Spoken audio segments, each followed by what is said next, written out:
What's going on, boys and girls? Welcome back to the channel, and I hope you guys have had a nice bank holiday weekend. I was with Jeff and Diane yesterday with my wife, and spent some time with friends. And big shout out to Paul, big shout out to all of you guys who I met yesterday. And we had some fun, some nice hamburgers, some proper chicken, and the curry goat and rice and peas was sweet. But anyway, it's nice because you can relax with friends and family and just kick back and enjoy the long weekend. And for me, guys, it was a time to reflect and just get away from Arsenal. And I know the Formula One didn't work out the way we wanted to, but we move on, guys. And tomorrow you can join me. I'm doing a transfer deadline stream to see what Arsenal could conjure up. And in my opinion, what does that look like? Well, when I did this stream on Saturday versus Man City, I broke exclusive news at the time that Maitland-Niles has put in a request to go to Everton on loan. And it seems now that that's picking up speed. Sky, BBC, a lot of publications are now coming out this morning, 2 days after, and saying what I confirmed already on Saturday. So it looks like Maitland-Niles is going to go off and be wanted by a team that needs his services. Arsenal clearly don't. The player doesn't feel wanted. They are not the ones that are telling him to go on loan, remember. When you go on loan, it's down to the players. And so we're not going to be seeing him.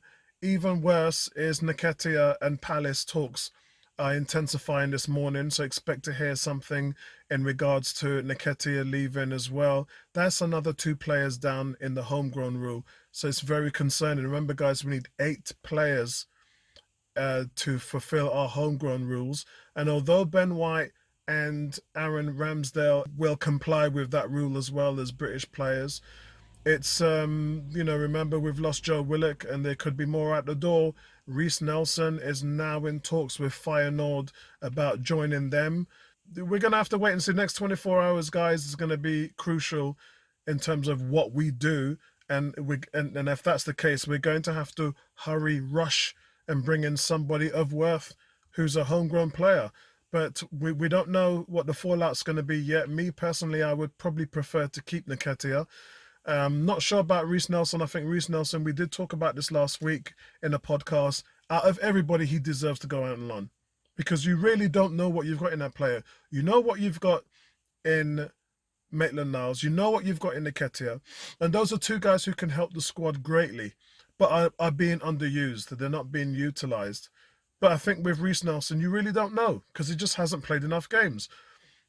Whether it's people like me who say they like the player or whether it's other people and fans that says he's not good enough, neither of us are right. We're not correct because we don't know what we've got. The truth is he hasn't played enough games. So until he gets to go through a season where he's actually playing consistent football and then we can pick up a form, then that's where we got to go with that. Over the weekend again, I just want to put this one in there. William Saliba was again another star and has been outstanding. And I can't understand for the life of me how he's putting in performances, not just this season, he was doing it last season. Last season he was getting player of the month and all of that stuff, and he made the all-11 team of the league. And we're still playing Pablo Mari and Callum Chambers at centre-back.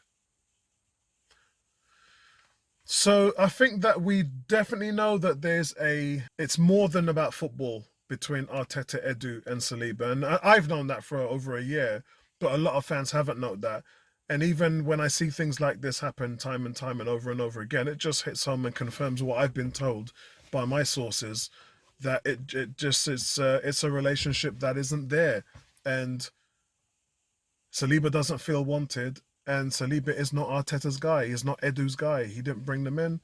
So we shall move on with some more news. It looks like the Corinthians deal with Willian has been done and it will be completed tomorrow. He's flying over there now to set up that deal and finalize it. And that would be really good for Arsenal. I mean, you made a mistake. Yeah? You made quite a few mistakes. The Ozil deal was a mistake. The Aubameyang deal, you paid him way too much money, and if he comes into form this season, then that's fair enough. 355 grand, and we could still too much money to pay Aubameyang. No team in the world would have given him that contract. So we just have to, we just have to hope that he can repay that faith in us. But the Willian one was like, you made another mistake, and it's going to take you another 2 years to cover it. Yeah, you're going to have to pay for this for 2 years. Gratefully, they've been able to work something out. And Willian, remember, guys, you already had a 14 million signing bonus. So I know a lot of people are saying, yeah, he done a nice thing and a good gesture. It weren't that good. He's already got paid. Imagine, including his salary and the signing bonus, he made 20 million last season. So for those of you who think that he's doing his due diligence and his ethics have come through and he's being a stand-up man of his word and helping the team out, he already get his pay. He pocket full of money. In Ghana, rich man. Jump him up on a plane, bag 20 million for the last year, and he's out of here. Yeah. So when you quantify it, he's earned in the last year with Arsenal 500 grand a week is a lot of money. So I'm glad that that's moved us. It's going to help the wage bill greatly. It's going to really, really help us out. And then we can start to sort of mix some numbers around. And this is why I said that you should be releasing guys like Klasnach. Because you're having to pay Klasnach 100 grand a week, which is 5.2 million over the next year. Releasing him sets that away. Now, whether the player wants to stay, that might be a different thing. Because if you release him and he only gets offered 50 grand at Schalke, then guess what? The player has lost 2.6 million.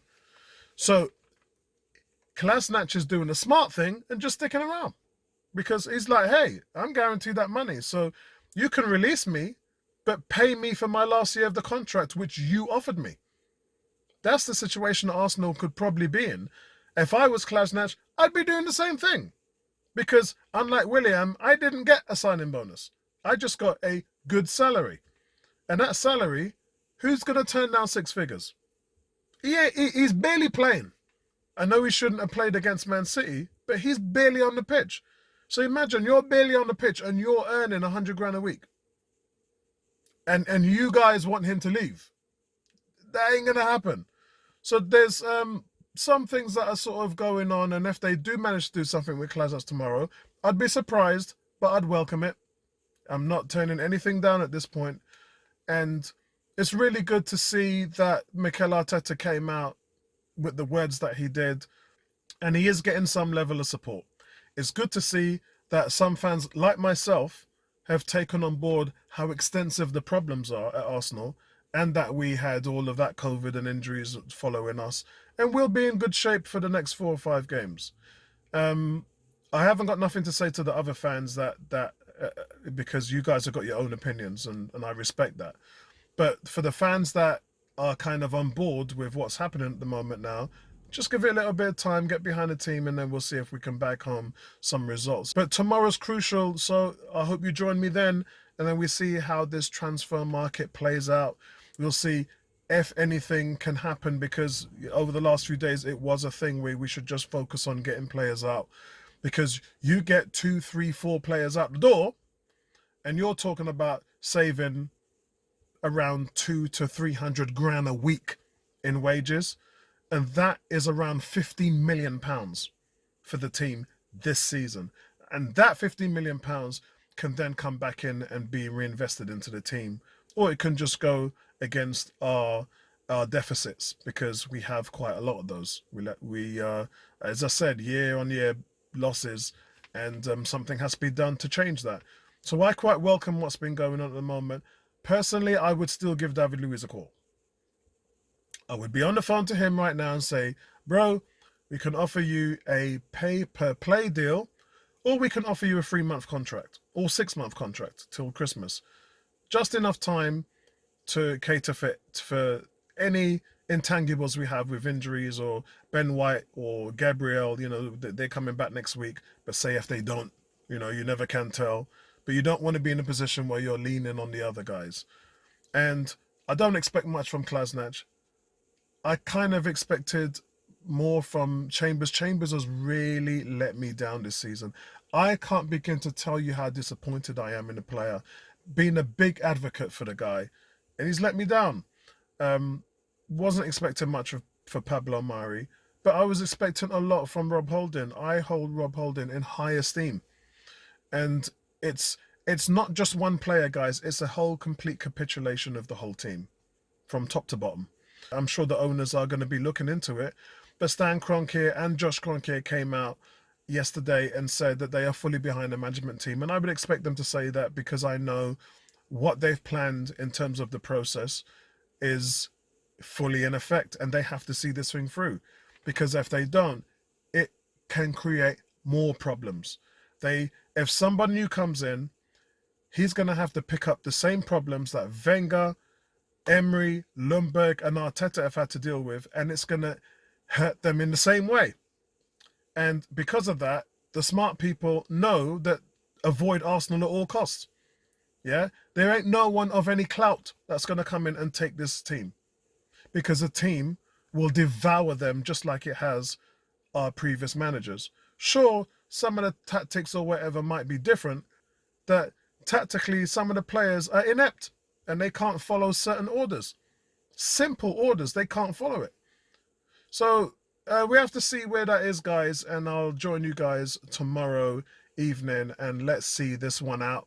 And I'll be glad to see the back of this transfer window so we can just get on with playing football. Speak to you guys later, man. Peace. I'm out of here. Right back at you.